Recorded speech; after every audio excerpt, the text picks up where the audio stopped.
Yeah. Is it on? Yeah. Oh, can I say hello? Okay, move your legs, move your legs. You're getting ready. Okay, welcome to the, is it July? Welcome to the July market update by me, Scott Mackenzie, and it's school holidays, so I've got some helpers. You are?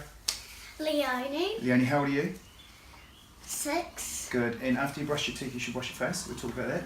Now, how old are you? Oh, what's your name? Harlan. And you are? 8. 8 years old. Great, I won't tell you how old I am. You don't need to know. Now. 36. Oh, 37. 6. Okay, it's school holidays, so I've got a couple of helpers, and we've got the June stats through from Real Estate Institute, so we'll be covering that off. What was your name? Harlan, and I'm 8. 8, that's great. Okay, you don't need to know Oh, how old and I am. one thing. Yeah. I've lost 8 teeth too. Alright, that's great. Okay, so way to keep the kids entertained in the holidays, help them with your work, I guess. Now, so the June figures have come out, and it shows that Auckland's pretty much on a par with where we were a year ago. And in fact, the Barfoot and Thompson figures last week indicated that would be the case. However, in our area, we are still finding that properties are selling below what they were a year ago, so I'd like to shed some light on why that is. Harlan, can you tell us what was the value of properties sold in the North Shore last month?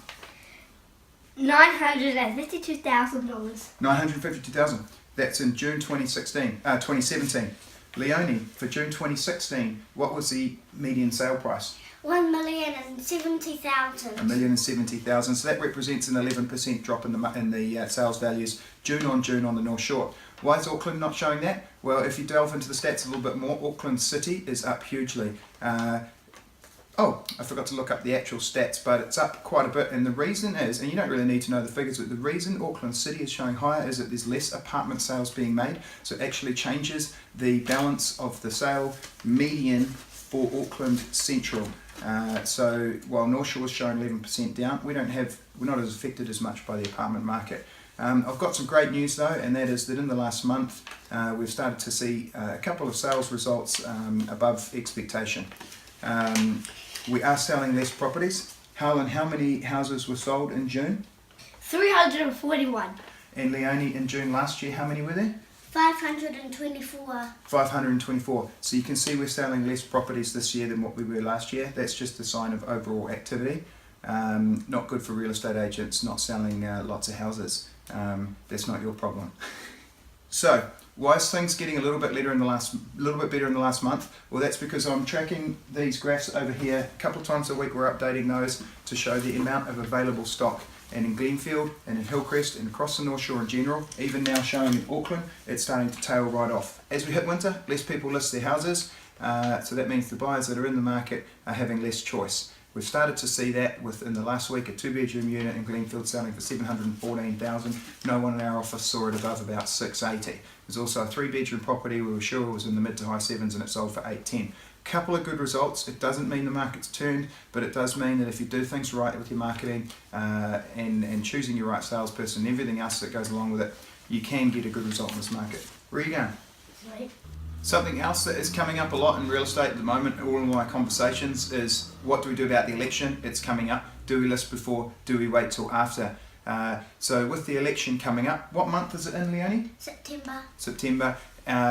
We're going to be choosing potentially a new Prime Minister. Who's our Prime Minister at the moment?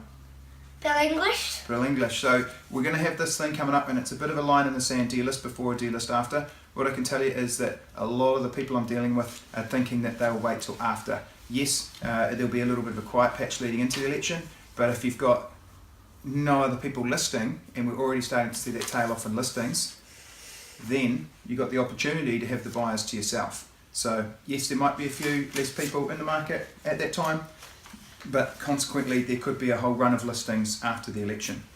Oh, wait. So my advice is, don't worry about the election and decide when it actually suits your plans best. That pretty much sums it up. We'll keep it short. I'm going to get these kids entertained.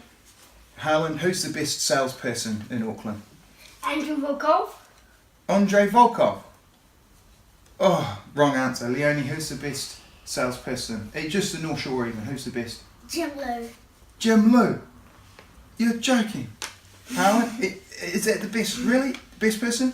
Dutch Van Genius. Dutch Van Genius. Dutch. Is he better than me? Nope.